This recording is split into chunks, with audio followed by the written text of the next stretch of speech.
Bapak Ibu saudara-saudara terkasih, salam dalam kerahiman Tuhan. Yakinlah bahwa Yesus sangat mencintai saya, Anda dan kita semua.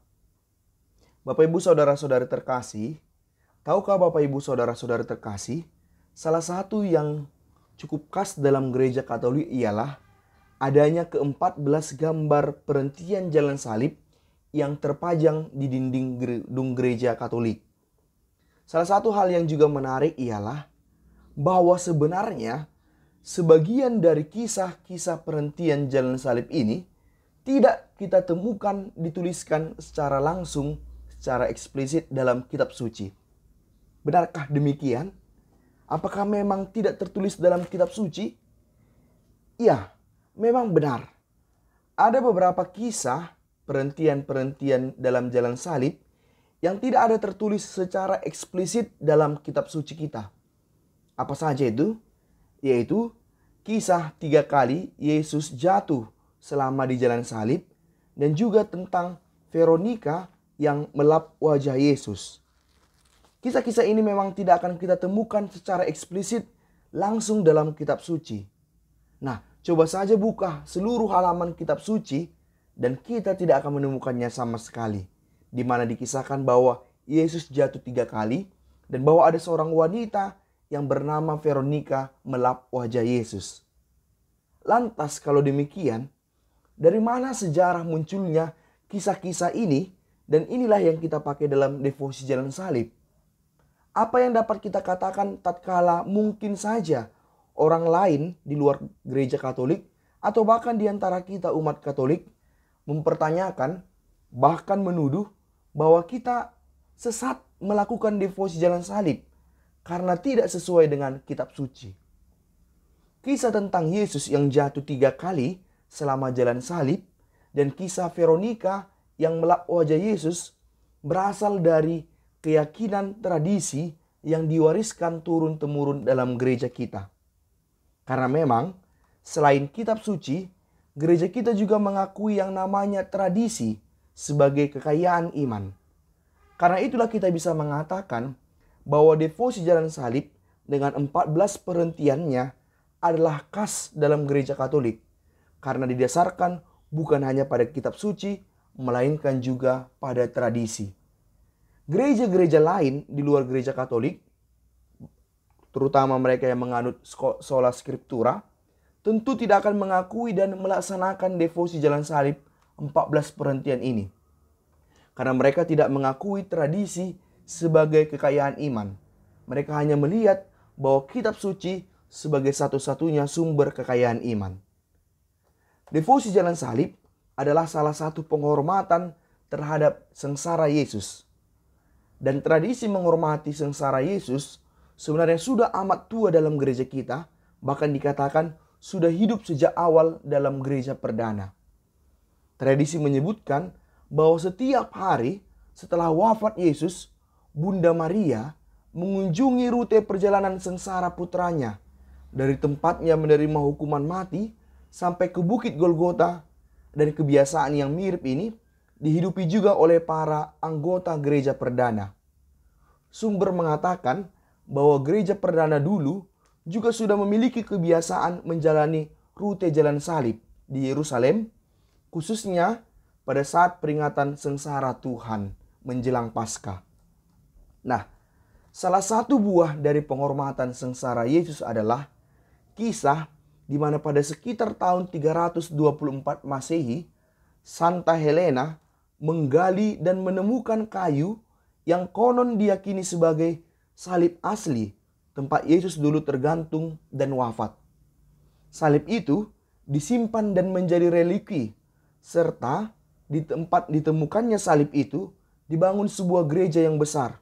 Walau memang sejarahnya kemudian gereja itu dihancurkan oleh tentara yang menyerang kota suci Yerusalem. Penghormatan terhadap sengsara Tuhan juga sangat kuat dihidupi oleh Santo Fransiskus Assisi, dan karena itu membahas sejarah devosi jalan salib tidak akan terlepas dari Santo Fransiskus Assisi. Fransiskus Assisi sangat mencintai devosi pada sengsara Tuhan. Karena itu ia pernah berusaha mati-matian untuk sampai ke tanah suci Yerusalem Salah satunya ialah untuk menghormati jalur di mana Yesus pernah menjalani jalan salibnya. Devosi ini kemudian diwariskan oleh Santo Fransiskus Assisi kepada para pengikutnya. Dan gereja karena mengenang teladan Santo Fransiskus yang begitu mencintai sengsara Yesus dan juga situs-situs suci di Yerusalem, maka gereja mempercayakan kepada para pengikut Fransiskus, yaitu yang kita sebut sekarang Fransiskan, untuk menjaga situs-situs suci, yaitu gereja maupun kapel tempat mengenang kehidupan Yesus yang ada di tanah suci, yang sering untuk diziarahi dan dikunjungi oleh orang-orang Kristen. Dan kemudian para Fransiskan inilah yang menggagas tradisi 14 perhentian jalan salib yang cukup terkenal dan kita pakai hingga saat ini. Ke-14 perhentian jalan salib ini bahkan mendapat persetujuan dari Paus Clemens ke-12 pada pertengahan abad ke-17. Dan pada abad ke-17 itu juga, para Fransiskan mendapat izin dari Tahta Suci Vatikan untuk membuat gambar 14 perhentian jalan salib di setiap gereja di seluruh dunia.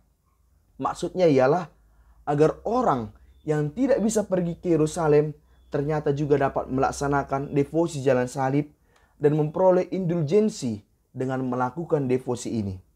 Gereja memang memberikan indulgensi bagi mereka yang melakukan devosi jalan salib. Warisan Fransiskus Assisi juga sangat terasa pada ibadat jalan salib. Silakan kita lihat pada ibadat jalan salib yang sering kita ikuti. Kita akan umumnya melihat di setiap awal perhentian jalan salib, kita diajak mendoakan doa yang diwariskan oleh Santo Fransiskus Assisi, yaitu doa, "Kami menyembah Engkau ya Tuhan dan bersyukur kepadamu, sebab dengan salib sucimu Engkau telah menebus dunia." Gereja kita dalam dokumen resmi perayaan Paskah dan persiapannya maupun dalam direktorium tentang kesalahan umat dan liturgi menyebutkan bahwa jalan salib adalah devosi yang sangat sesuai dengan tema utama masa Prapaskah, yaitu pertobatan.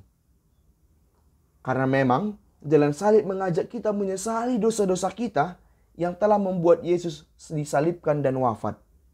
Devosi jalan salib merupakan devosi yang amat dianjurkan gereja dan telah terbukti nyata sangat banyak menghantar orang menjadi orang kudus, santo dan santa. Banyak santo dan santa sungguh mencintai devosi jalan salib selama hidupnya.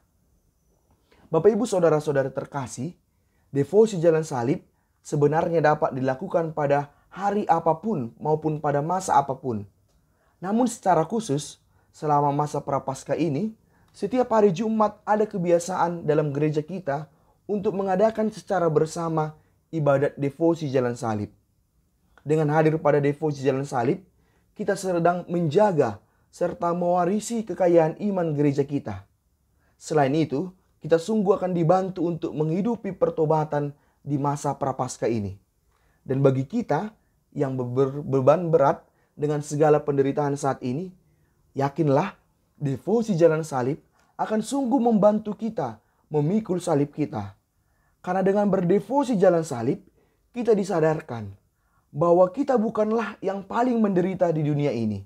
Dan ini sebenarnya yang membuat kita sangat menderita. Karena kita merasa yang paling menderita di dunia ini. Dengan melihat devosi jalan salib, kita sadar bahwa Yesus jauh lebih menderita daripada kita dan kita memperoleh kekuatan. Karena itu, daripada banyak mengeluh dan bahkan sampai putus asa, marilah kita ikuti ibadat jalan salib agar pesan dari jalan salib dan terutama rahmat kekuatan dari Yesus yang menjalani jalan salib juga terpancar bagi kita.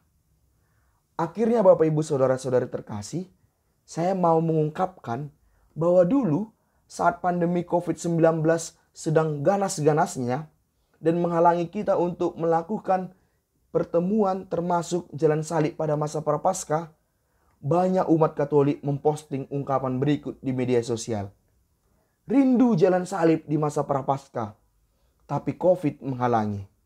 Nah, Bapak Ibu Saudara-saudara terkasih, kini COVID telah semakin dapat kita kendalikan. Mudah-mudahan kita yang pernah rindu itu memang akhirnya datang melepas kerinduan pada devosi jalan salib dengan datang ke gereja setiap hari Jumat pukul 18.